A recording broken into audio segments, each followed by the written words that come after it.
Hello, everybody, and this is Just Justin, and welcome to my podcast.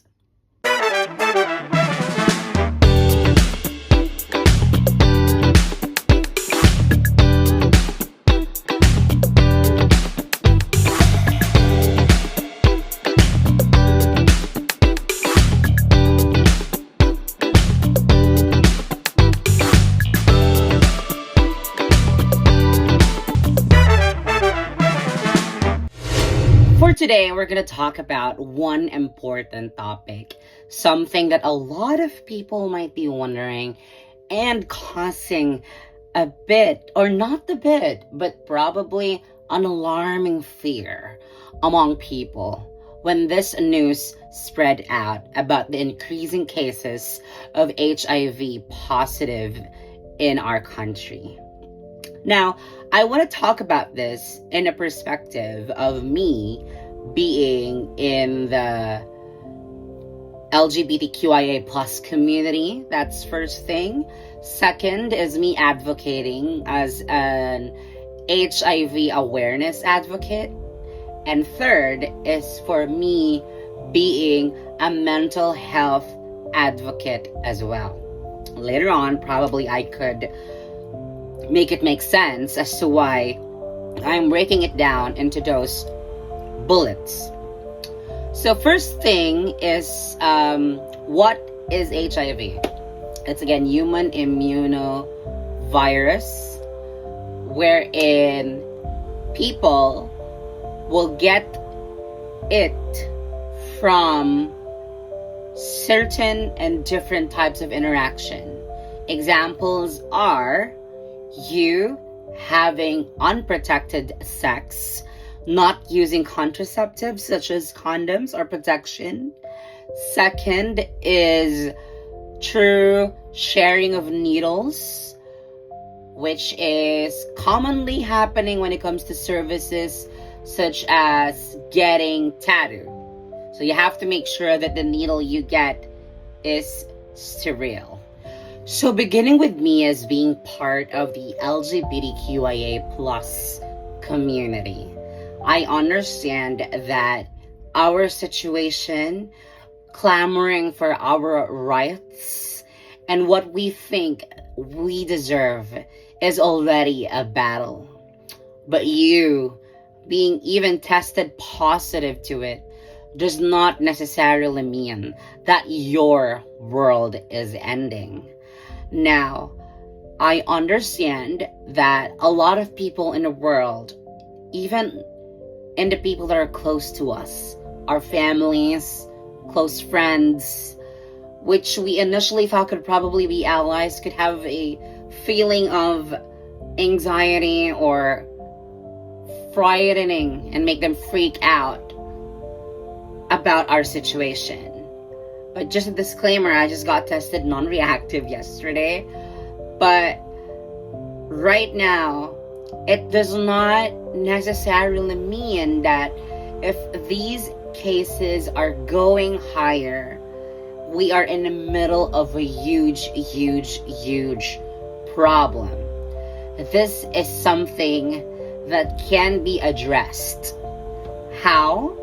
We have available retroviral therapies. We have organizations such as Love Yourself, My Hub Cares, and even local clinics that offer free services when it comes to HIV testing and consultation. So these kinds of possible scenarios that could hinder you not to get to access to just get yourself tested won't be an excuse anymore, since these are all available. Now, what's going to happen to the other locations where these are not accessible? We also have self-care kits available from other organizations that could be sent over to you, and there could be some tutorial videos on how it can be done just by yourself in your own safe space and get yourself tested. This is like an example of you doing a regular laboratory procedure at the hospital and make yourself feel that this should be part of your holistic health. And there should be nothing to worry about this. Even though the cases are getting higher from 15 to 24-year-old, and 1 out of 3 testings gets positive, does not mean your life ends there.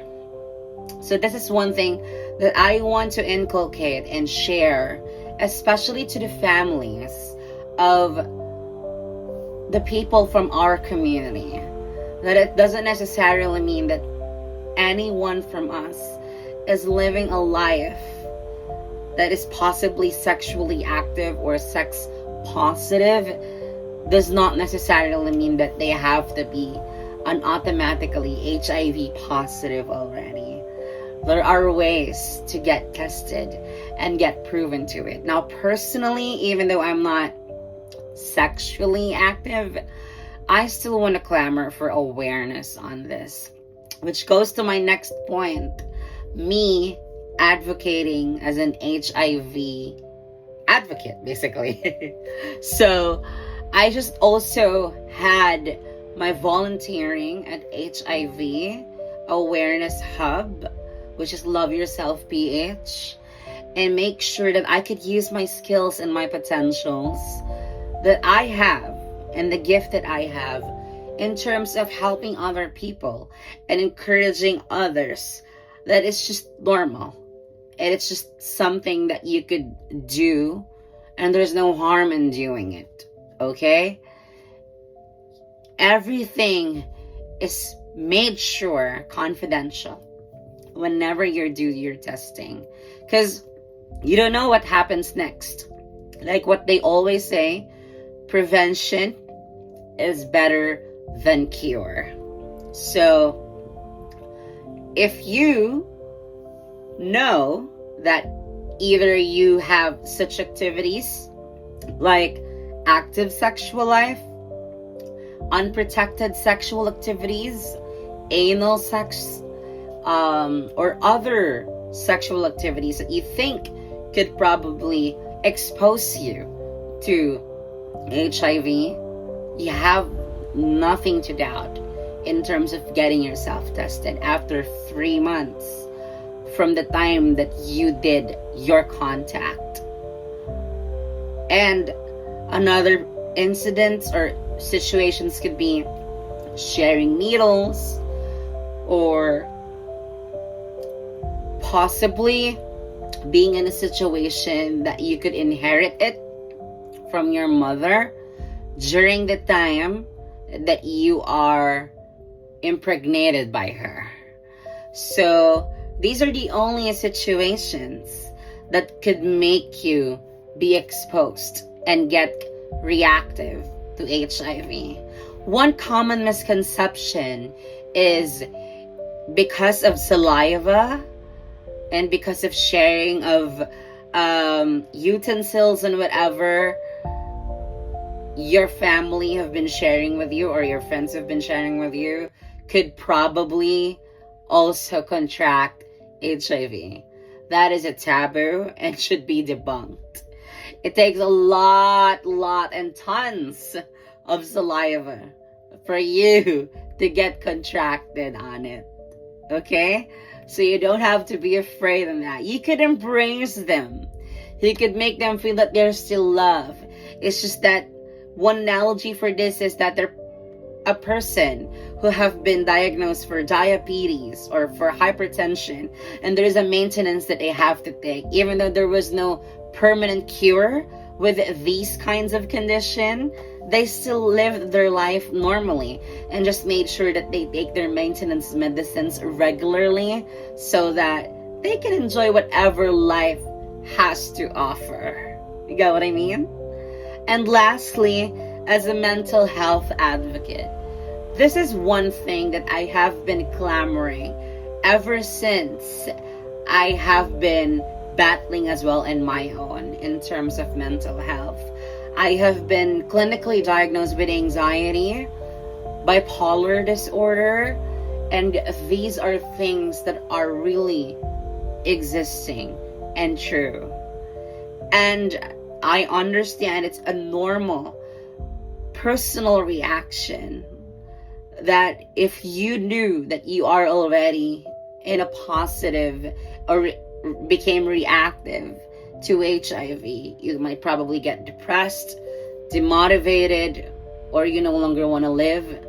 Believe me, that's something that you can overcome through the help of our professionals who have been also volunteering in terms of giving psychological help and consultations and counseling to people who have been diagnosed and living with HIV.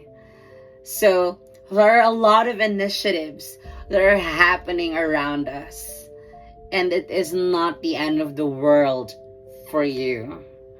And to the mothers and fathers out there, it is incredibly important that you support your children, even though they have it, and an open, constant communication is incredibly important because you are their immediate family. Nobody could love them the most except you. So without that kind of support system, I don't think it would be easy for them, or they can just barely make it in fighting through this condition. It is not us romanticizing this, but just sharing you the truth about it. And what can we do to help and make sure that we destigmatize this fear that is surrounding among us? And of course, we have to include prayers and faith with this. Without God and without His guidance and the Holy Spirit's presence, I don't think we would also become successful in terms of combating this and ending the era of a stigma across all and the entire society. Let us not let fear win, but let faith win above fear. Because by having faith, it gives us courage and makes us feel that we can fight everything, despite of the challenges, despite of the tides that we might encounter along our journey. It will be possible for us to continue fighting. So even though this is something that you think initially is not acceptable or not easy to handle, the community is here to help. And I want to be part of it. I envision myself in the future, once I get the platform to be able to share and have my charity work, I of course want to extend it to my local community, so the local LGBTQIA plus community in my hometown will get to be able to access it as well too, and get more educated with this kind of situations and possible repercussions of not taking precautions in their lives or in their choices. A single choice could make it or break it. So if I were you, I would take the leap of faith, and hopefully that leap of faith helps overcome the fear that you have in here and in here. Because at the end of the day, even if you are in the LGBTQIA plus spectrum, an ally, or someone who is not part of the community, regardless, it is it that could help you overcome the fear that you currently have. And that faith will be the sword that would help you combat these types of fear in situations that could make you feel bad or question yourself. So hopefully you do your part in spreading awareness and making other people around us know that this is not leprosy. This is not something that could make you feel that nobody could just approach you, and making it a new trend that HIV is the new leprosy. And it is not at all. So hopefully this could further help us progress and become a nation that is more inclusive and embracing each identity, regardless of what health status, gender identity, and sexual orientation that whatever people around us have. I hope I could see you in my next episodes. I just want to take this moment in my first episode to utilize this, so at least the people around us could cling and clamor into this fight that we've been doing ever since time immemorial, for our rights and for everything that we deserve as human beings. I hope that this could help spread awareness to all of us. I hope to see you again in my next episode. Thanks for tuning in, and this is Just Justin.